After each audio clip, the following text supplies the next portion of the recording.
All right, good afternoon. My name is Turner Bitton. I'm the executive director here at Westview Media. I'd like to thank you for tuning in to our Sunshine Week Town Hall. Sunshine Week is a recognition week dedicated to celebrating open records, government access, and government transparency. And we're joined today by several local journalists who work in the area of government transparency. I will have them all introduce themselves in just a moment. A little bit of housekeeping. Today's conversation is being had on Zoom. Me and the panelists are here on Zoom. Audience questions will be coming in through Facebook, and as they come in, we may paraphrase them a little bit just to make the conversation run a little bit smoother, but we'll try to get to as many as we can. So as we move forward in the town hall, if you're watching on Facebook and have a question, the best place to leave it is right there in the comments, and we'll be sure to get to as many as we can. To get started, I'm just going to call on folks to have you introduce yourselves. Cathy, why don't we start with you? Okay. I'm Cathy McKitrick. I'm a freelance journalist now. I retired from newspaper writing in April of 2018. I wrote for 2 different papers in 3 different stints. One was the Standard Examiner in 2 separate stints, like bookends. And in between that was the Salt Lake Tribune. Thank you. Nate, how about you? Thanks. Yes, I'm Nate Carlisle with Fox 13. I've been there since October. Prior to that, I was at the Salt Lake Tribune for 15 years. I worked with Cathy for her stretch there. And then I also teach investigative journalism at the University of Utah. Thank you. Eric, how about you? Hello, I'm Eric Peterson. I'm the executive director of the Utah Investigative Journalism Project. I'm also the board president of the Utah Headliners chapter of the Society of Professional Journalists. Worked at the Salt Lake City Weekly before then for about 8 years, thereabouts. Thank you. And then Jason. Hey everyone, my name is Jason Nguyen. I'm an investigative reporter at ABC4, but I wear many different hats. This is the only place I've worked at in Utah, but I've worked in about 5 other states and a variety of cities. So that's my background in a nutshell. Thank you. Jason, I'm going to give you our first question, and then what we'll do is go reverse order of how we introduced ourselves. So Cathy, we'll have you go last this time. But Jason, can you explain, we're going to start first with some definitions and a little bit of scoping to help folks understand why we're having this conversation. But in a nutshell, can you explain, I'm going to say grandma, and we'll explain what that is shortly, but can you explain what grandma is and what it means in your day-to-day work as a journalist?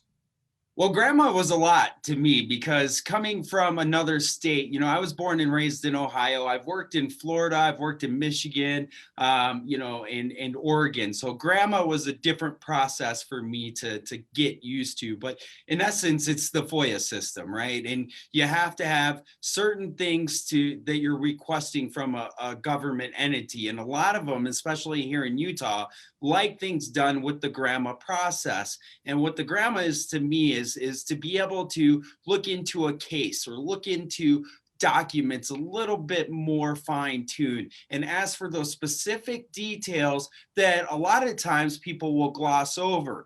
But it's when they gloss over certain things that I kind of pick up on that and try to figure out what that is to see if there's an advance to a story that I was working on. But there's a lot to deal with the grandma that seems a little bit different than a FOIA process. But for the most part, it seems like it's a great way to be able to dive deeper into investigations when they're available. Thank you. And I should have done this at the beginning. GRAMA stands for Government Records Access and Management Act, and FOIA stands for Freedom of Information Act. So you may have heard them by different names. Eric, same question to you.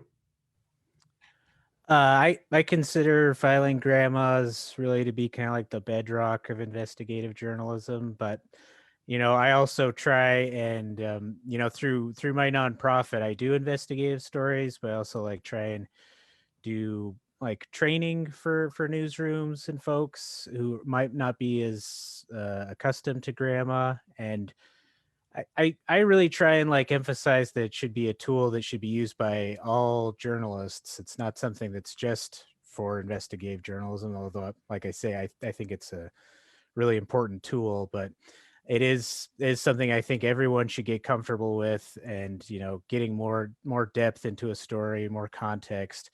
I feeling comfortable filing grandmas. You know, in the work I do, I'm probably filing grandmas at least every week. Sometimes it feels like every day.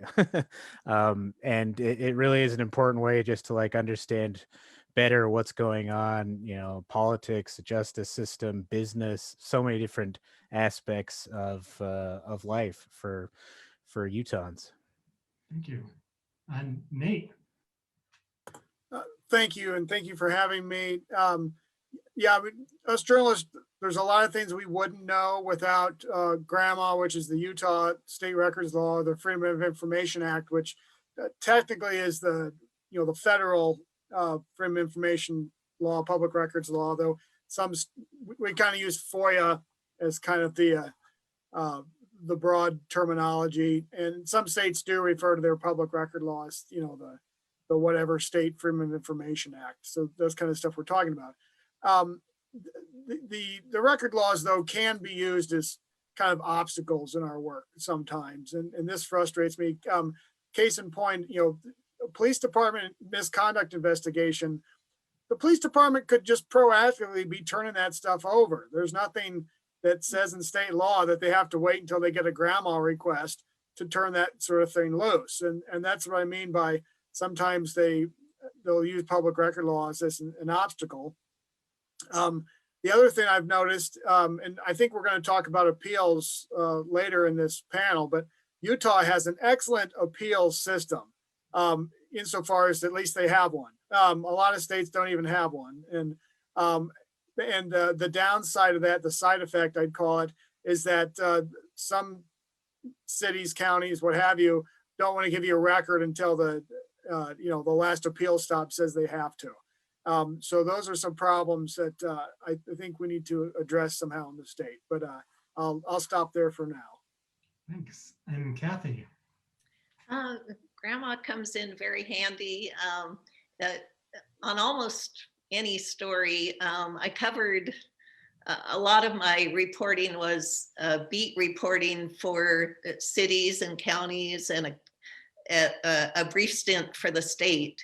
So quite often you need a government record as the underpinnings of a story. And once you have that record, then you have to go further. That's where you've got the underpinning, and then you have to do the interviewing to flesh it out. But without the underpinning, you just have the he said, she said.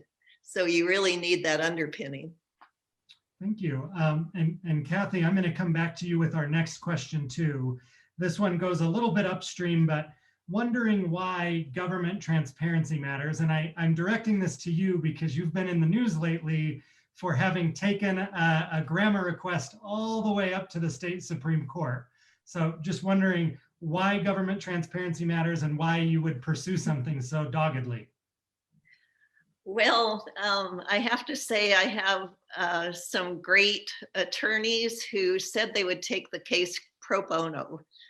They showed great interest. And of course, my question was, well, why would you want to do that? And they said, because it's an important precedent. Unless, depending on what happens in this Supreme Court case, grandma will either be crippled or it will continue as is.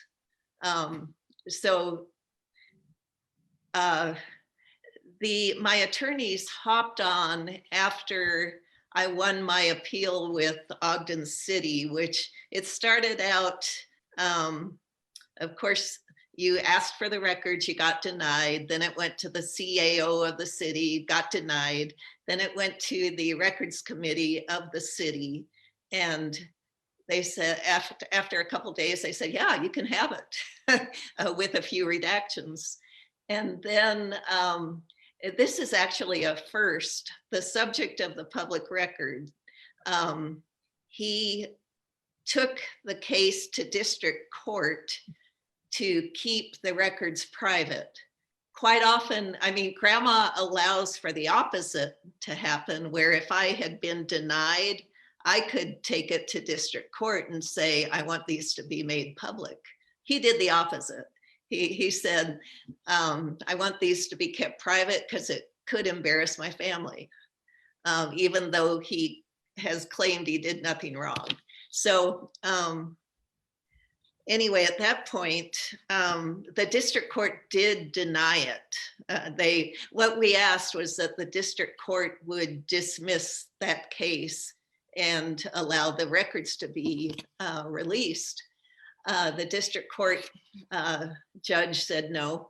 And at that point, my attorney said, can we take this to the Supreme Court? We believe in this case. And of course, the Supreme Court can say, no, we don't want to hear your case. But they said, yes, we'll take it up. So here we are. Well, thank you. Jason, I'm going to come back to you. Why does government transparency matter, and why does this process in particular matter? Well, I think this process in particular matters just because a lot of times, I mean, you've heard this kind of repeated throughout this beginning of this whole webinar is that there's an ability to hide behind the facts or hide behind documents, or to use this process is to hide behind things. So this is all about transparency and being able to hold these government entities accountable. And a lot of the times it's the people that are within that entity, because there's certain departments that are fantastic departments that have one or two bad apples, and it's keeping that information wrapped up so that nobody else can get that information.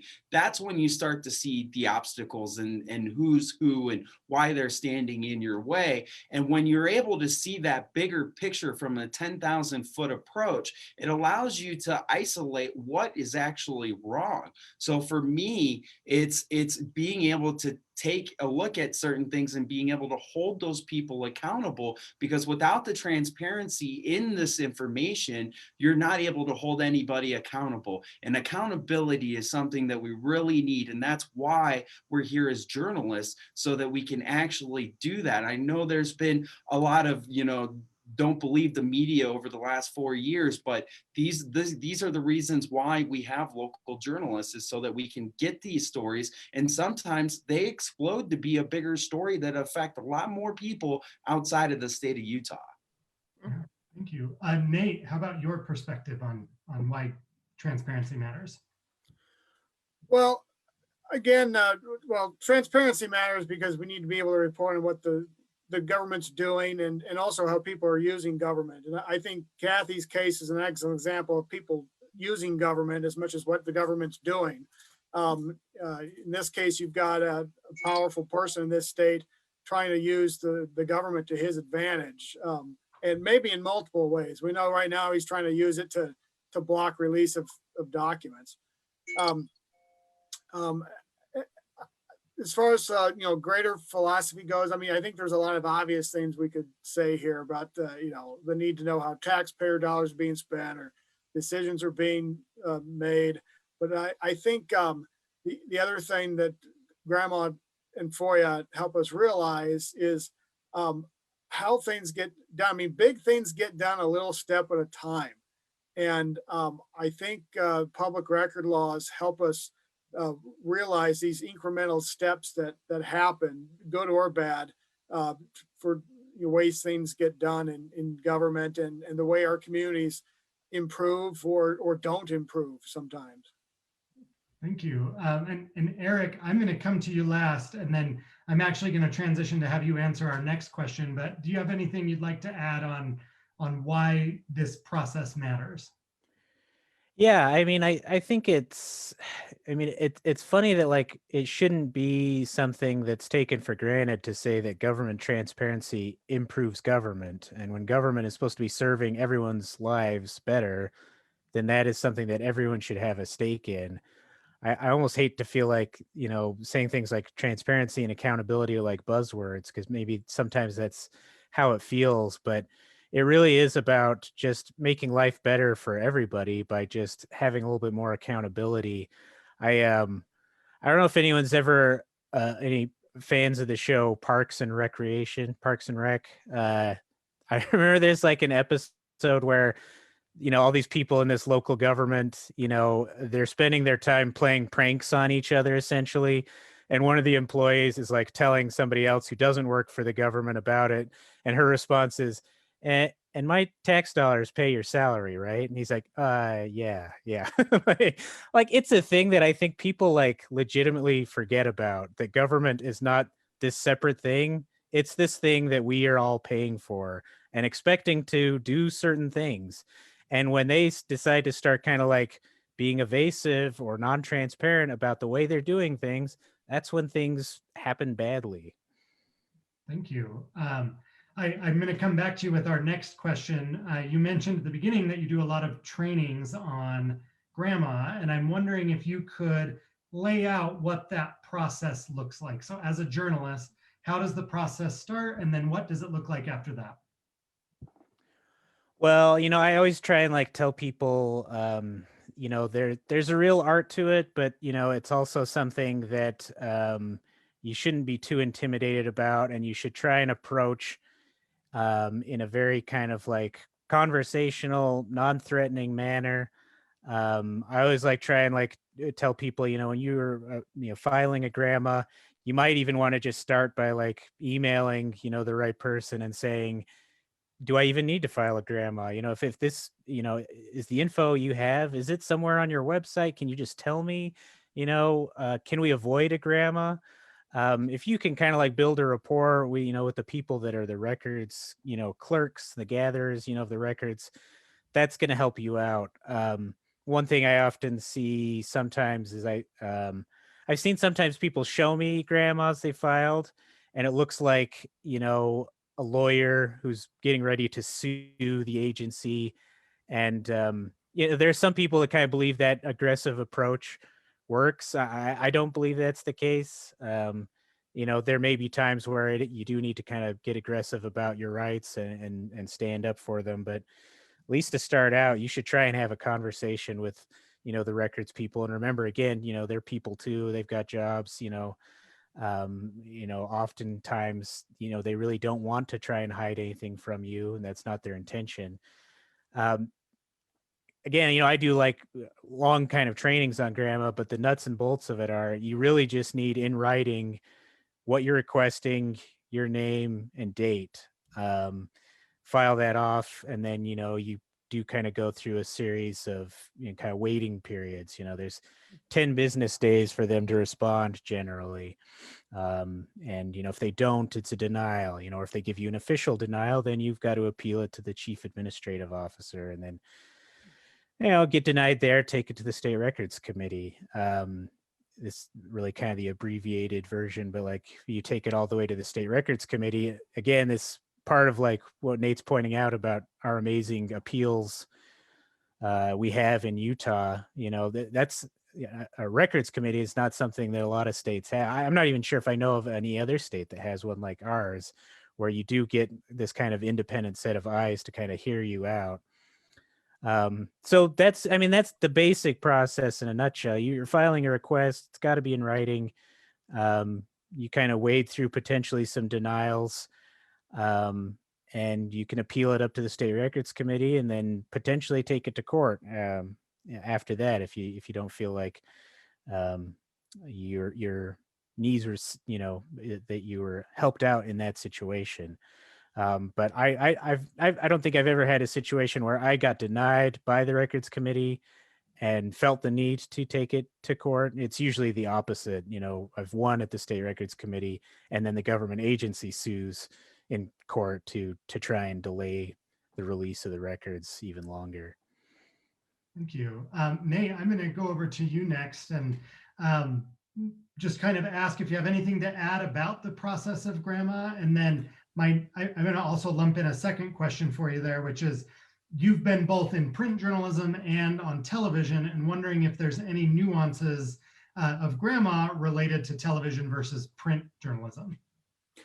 Well, in television journalism, I haven't asked for a lot more video and audio than I did when I was a newspaper reporter, because we need sound and videos to go with our stories more often. So I do find myself requesting and photographs too. I did a story here in February about a pretty gruesome death in Arches National Park, and I had to get records from the local sheriff's office because it responded. And so I'm not just asking for the deputies' printed reports. I'm asking for photos, video, the 911 calls, and stuff like that. And there are going to be some nuances there because grandma does have some privacy protections that can come into play if you start talking about gruesome crime scene photos or gruesome accident photos, and you have to kind of navigate that.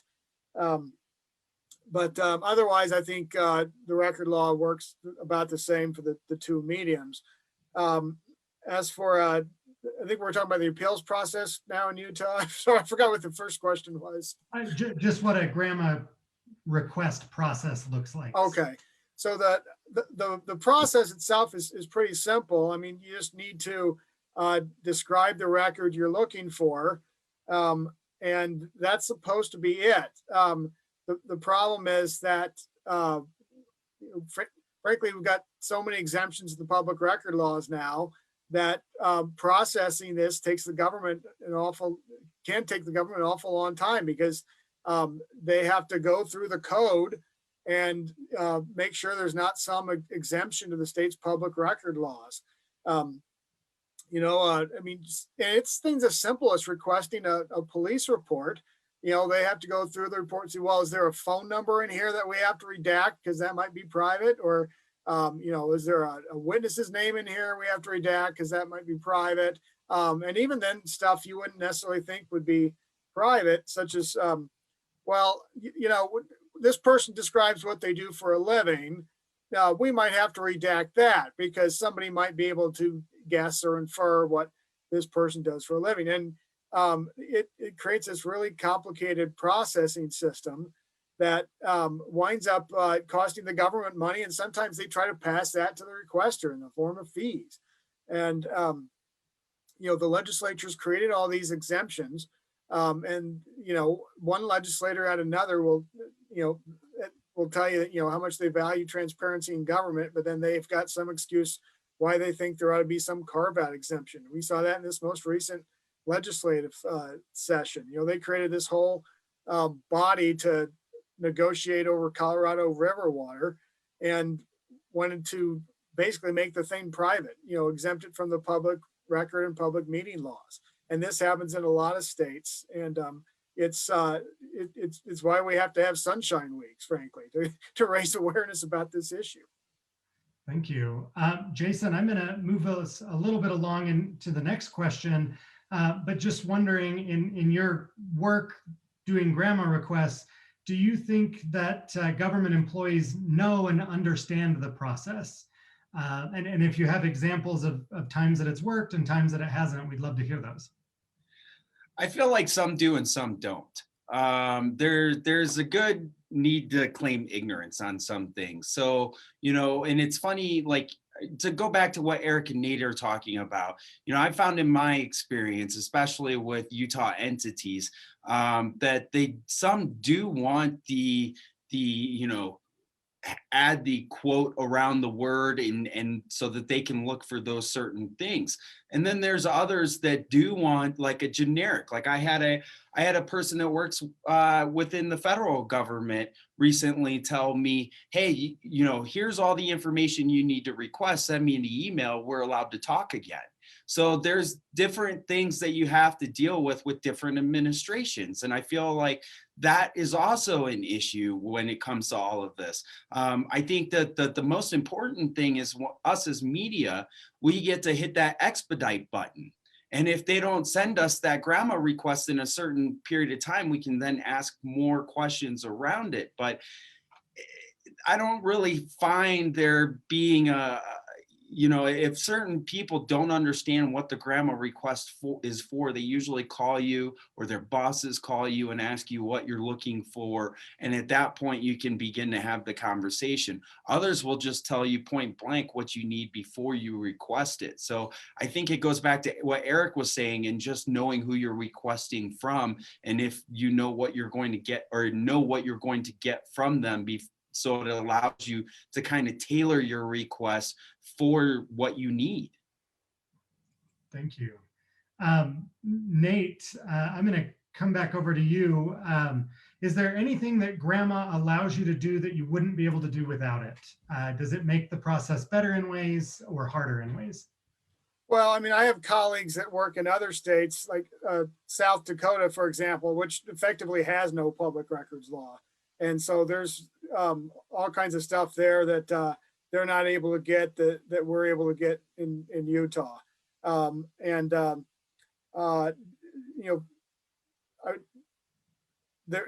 was a time in Utah before grandma. Like, I don't think grandma came on the books until sometime in the 90s. And so I guess we should have asked some of those journalists here what life was like before then, back in the, rotary telephone days too.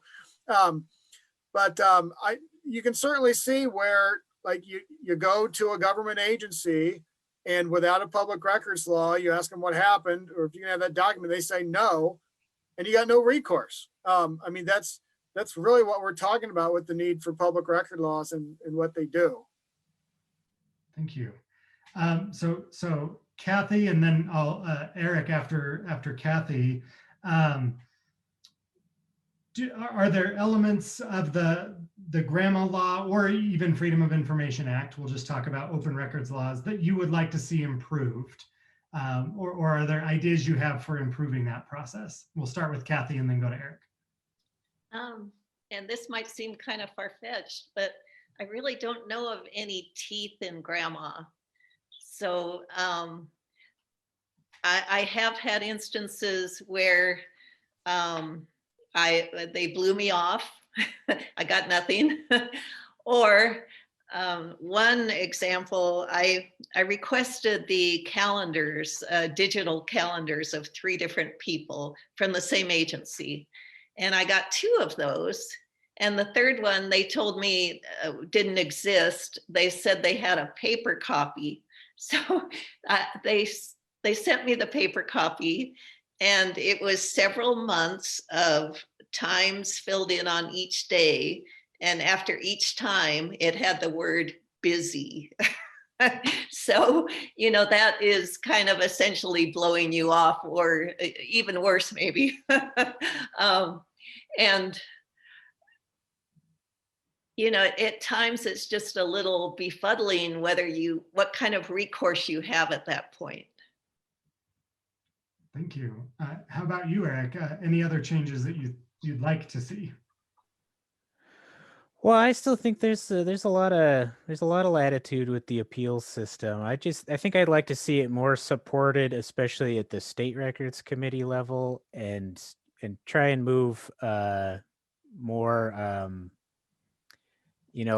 There are some like with the legislature, for example.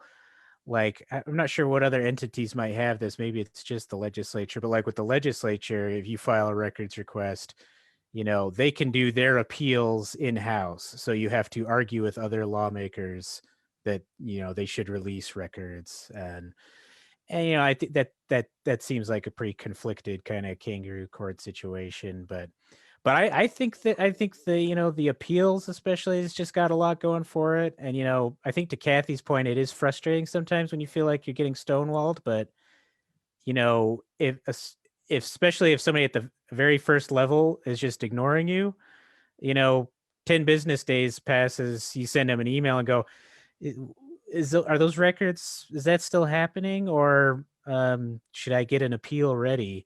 You'd be surprised people are hoping that that requesters don't know about the appeals process, and hope that you just go away. But if you kind of hold them to that, they'll realize that there is a process moving forward that may eventually go to the State Records Committee where, there is, an independent group that is actually going to get the opportunity to look at the records themselves and make a determination.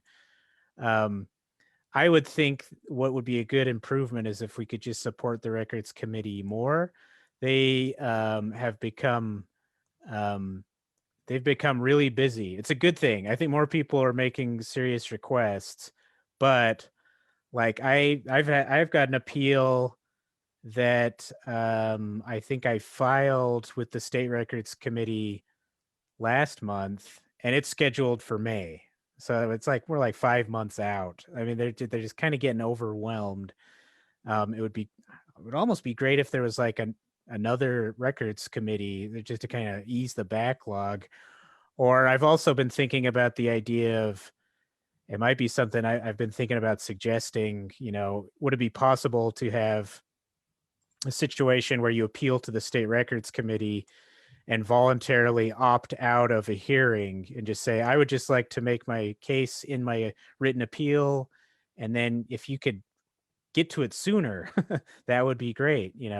There's some situations where I really don't, feel like I need to go make an oral argument before the State Records Committee. I think things are just kind of getting stalled. And if there was a way to move things along faster, I think that'd be great. Sometimes you do need to go to that hearing and, prepare an argument and make it. But I think we've got a lot of things going on for us. And I think the State Records Committee is really, it's like the jewel of our open records laws here. And I think it just needs more support in whatever way we can support it. Thanks, Eric. And Jason, did you have anything to add? Yeah, I've got one more for you. Well, I've got two things actually. One of the things is with these grandma requests, there's always that opportunity that you get more than what you expect. That happened to us with the Timpanogos report that we did on the lab report. We requested the actual CLIA investigation and what that report was. But with that, we actually got the response of the CLIA investigation, which helped us forward the story to find out if Timpanogos Regional Hospital actually had a legit lab that was processing COVID-19 tests. And I won't get into that story. You can go to our website to watch that. But then there's also the part where all of these people that we deal with, these public information officers, they all get together once a year. And I talked to a few of them about why these grandma requests take a little bit longer to get to. And when they get together and have that conference, I've never been able to be a part of it. This is one of those conversations that I think they should have to be able to help us in our with our daily needs, and it would help take care of some of that grandma request stuff when we start to go, hey, we think we need this instead of that, and then we start to appeal. And I think when they talk about that, when they get together and the public information officers, they either go to Southern Utah or Northern Utah each year, that's something that would help out this process. Thanks. And Nate, did you have a last word or anything to add? Well, I think I'm with Cathy that I'd like to see a little teeth in grandma as far as, making the agencies stick to deadlines and process the request honestly. Right now, I mean, yeah, you can drag them to the records committee, but I think the records committee ought to be a last resort. And right now, you got agencies that are basically using the records committee to try to fend off requests as long as they can. I told you I teach investigative journalism at the U. This last semester, I had a student who wanted a police misconduct investigation out of a Salt Lake County Police Department. And her request was denied until she filed an appeal with the State Records Committee. And the same week she filed that appeal with the State Records Committee, the police department turned over that report to her, just so they wouldn't have to go to the hearing. They'd been sitting on it the whole time, and they just didn't want to turn it loose until they had to. Thank you. My next question I'm going to direct to Cathy. Can you talk a little bit about the fee structure and how fees work within grandma? Yeah, a little bit. And I'd like to add one thing on the last question that thought of as all you guys were talking. Some entities don't allow you to go to the state records committee. They have a choice in grandma, and that's why Ogden City in particular, I don't know what other cities might do this too, but instead of going to the state records committee, you have to go to district court if you want to appeal. So that is kind of a stumbling block, because you can go to the state records committee basically at no cost, but you can't fight something in district court at no cost. So, okay, let's get to the question you just asked. And would you ask it again? I'm sorry. Yeah, one of the areas as we were preparing for this panel that was a little confusing to folks is the fee structure, or how fees work within grandma. Yeah, and they are a little bit loosey-goosey. And as a journalist, usually you can get those fees waived because you tell them that it's in the public interest and it's for a news story. And grandma allows those fees to be waived. Citizen has fees to deal with, and they can either be based on the hours that the employee works to put your records request together, or by the page of the request, or both. And I do believe that entities have the latitude to establish their own fees. I could be wrong on that, but I think that's allowed, maybe up to a certain limit, I don't know. But so I did have one instance recently where even as a freelance journalist, I was charged a fee. They required a fee. It was kind of bizarre, but they said, well, no, we don't have an electronic copy. You'll have to drive up and pick up the copy, plus show your driver's license, plus pay $10. And I got there, and the records clerk was shocked to find out that most of that particular police file was missing.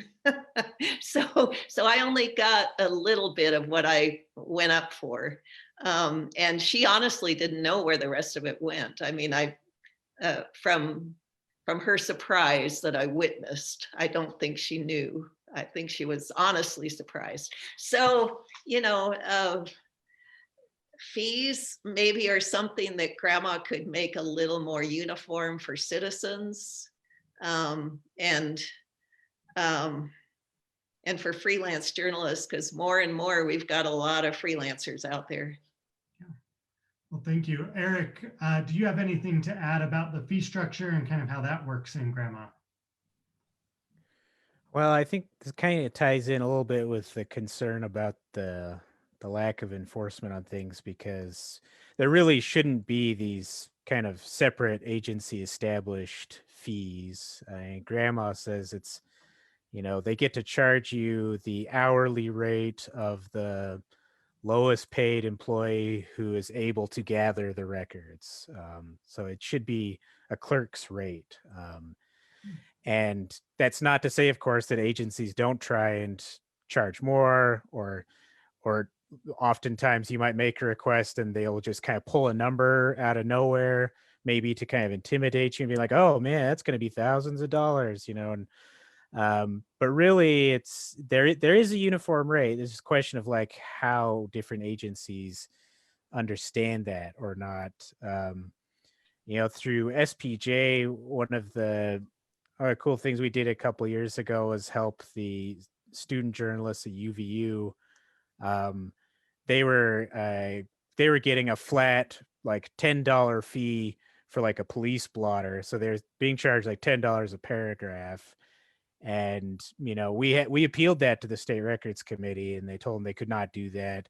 They could not charge that. They even admitted at the hearing that the records clerk was charging for hours when she was doing all her other duties. So like she might have only been working actually on their report for a couple minutes, but they were trying to charge the students for the hours she was also doing her other duties, answering the phone and all this other stuff. And they got called out on it pretty good at the State Records Committee. But again, that kind of goes to the issue, you have to challenge these things when they're questionable. And, there is that problem. One piece of advice I got a long time back was that, you can appeal an unreasonable fee to the State Records Committee. However, that means you're going to have to wait to go to the State Records Committee, and that could be months. And, you might need the information a lot sooner if you're on a deadline. And if you pay for it ahead of time and then try and appeal it later, it kind of undercuts your argument that you couldn't afford it if you just paid for it at a certain time. So there are issues with that, but they really shouldn't be jerking you around too much on that kind of stuff. One other thing on that I see often that you should look out for is sometimes people are like, well, we had to have our attorney look at it, and he spent hours poring over these records, and that's fine. They just can't charge you lawyer hours. They can't charge you the lawyer's billable hours, under grandma. It's got to be really the clerk's rate, which probably going to average out to like $20 an hour or something like that. Thank you. Nate, do you have anything to add on this topic?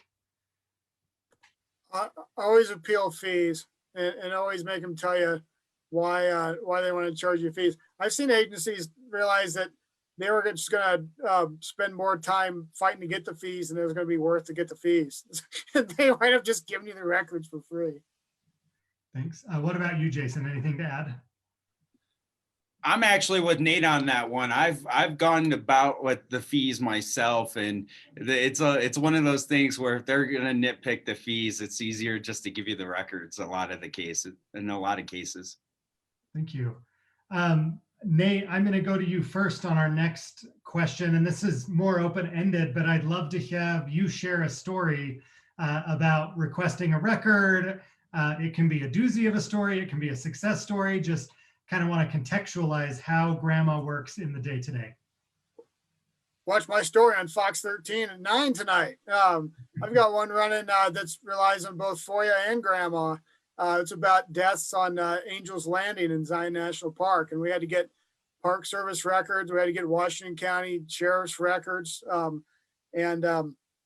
It's not the one you think of. A lot of times when you get from my public records, we've got this kind of movie version of public records request. We're going to get the report that shows, they're laundering government, taxpayer money to, buy a condo for their mistress or, some such thing like that.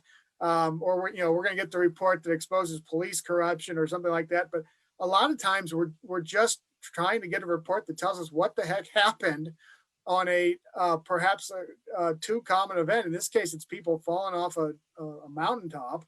I needed the public records to try to find out exactly where people were falling, what were the other circumstances involved in these deaths. Another example of where public records came into play is a story I did when I was still at the Tribune. When I was covering polygamy, I was examining suicides among people who had left the Fundamentalist Church of Jesus Christ of Latter-day Saints. I had a lot of people telling me there was a suicide problem in that community, but I needed to document that. I also needed to make sure these folks were actually dying in the manner that the families thought they were. So I had to file a lot of public requests, not just in Utah, but other states too, for these police reports. They were able to help explain a very critical story. And again, this isn't one where I was exposing government corruption or misuse of taxpayer money or something like that. But we were able to tell an important story that impacted the community through the use of public records. And that's kind of what we're talking about a lot of these times. We're not always talking about trying to expose government corruption or malfeasance or something. We're just trying to explain to people what occurred in some very basic functions of government. Thank you. Jason, how about you next? Can you rephrase that question for me one more time?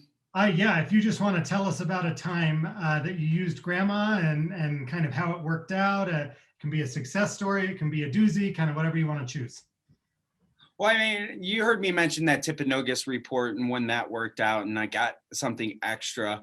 You know, for me, it's my use of grandma is the last resort. It's usually I'm a really good person to be able that's able to get a lot of information without the use of grandma. But once I'm forced to use it, that's kind of where I zone in on specific things, or when entities ask me to word things a certain way. But for me, as far as grandma requests go, I mean they're beneficial. They give me what I need. But I'm not as experienced as the other people on this panel with using this information. I think I'm more of the backdoor type of a person where I can get some of the things that I actually need without using grandma. But you know, the other folks on this panel, they've had a lot more experience and they've had a lot more run-ins than I had. So just listening to them is beneficial on how this panel works, or on how this whole process works. Thank you. Cathy, we'll go to you next, and then Eric, if you want to share the last story. Well, that's really funny what Jason said, because I kind of feel the same way he does. I mean, there's a lot of stories you can get and not use grandma, but there are many, many stories too where, you know, grandma gives you the vital information. And I'll just give you a couple examples. The one I brought up earlier about the Supreme Court case. I first filed my grandma request in May of 2018. And we finally got our hearing in the Utah Supreme Court on March 4th, 2021. It's like, wow, who cares about the contents anymore, you know? But again, it's the importance of the grandma law. The undermining of grandma would be quite bad. Another situation I had was back in 2008, where I requested a letter that we had an attorney general back then. You all might remember him, but he was running for Senate, and he boasted about asking the nation's attorney general at the time, Eric Holder. He boasted about a letter that went between the two of them. He contacted Holder by a letter, and then he boasted about it in a speech as he was campaigning. So I thought, well, I should grandma for that letter. Of course, that was a FOIA request, and they really stonewalled quite a bit, and they finally said, well, you're going to have to get it from the state, because evidently it went to the home address of the nation's attorney general. So anyway, that case ended up in court, but before it could actually get a hearing, the attorney general of the state decided to settle. So he paid our attorney's fees. We got the letter. And by that point, I looked at the letter and I thought, this makes no sense. There's nothing newsworthy here. So it was a big fight for, I honestly don't know what. But I guess sometimes we just fight for the right to get the documents. Thank you. And then Eric, if you want to add a story. Yeah, I have a story that's pretty well worn by me, but I speaking of our former Attorney General, Mark Shurtleff, there was a time when he was running for the U.S. Senate against Bob Bennett, and Bob Bennett, you know, he had cash to spare. He was basically filing grandma requests for like every record that the Attorney General's office ever had, and I actually realized at a certain point, like, oh, wow, wait a minute. Bob Bennett's already paid for these records. And at one point, you know, our state attorney general, then Mark Shurtleff, dropped out of the race for U.S. Senate. And Bob Bennett had already requested boxes of records and paid for them. And so I just requested to see those records. And this is actually a good tip for anybody watching. If you want to learn a little bit more about grandma, you should grandmas that have already been done. I mean, you could grandma what Nate asked for and see the records he got. And it should be free because they already went to the trouble of putting it together for Nate. So in that situation, they already had to put together boxes of evidence for Bob Bennett's campaign. So I just requested to inspect them, and you should be able to inspect records for free generally.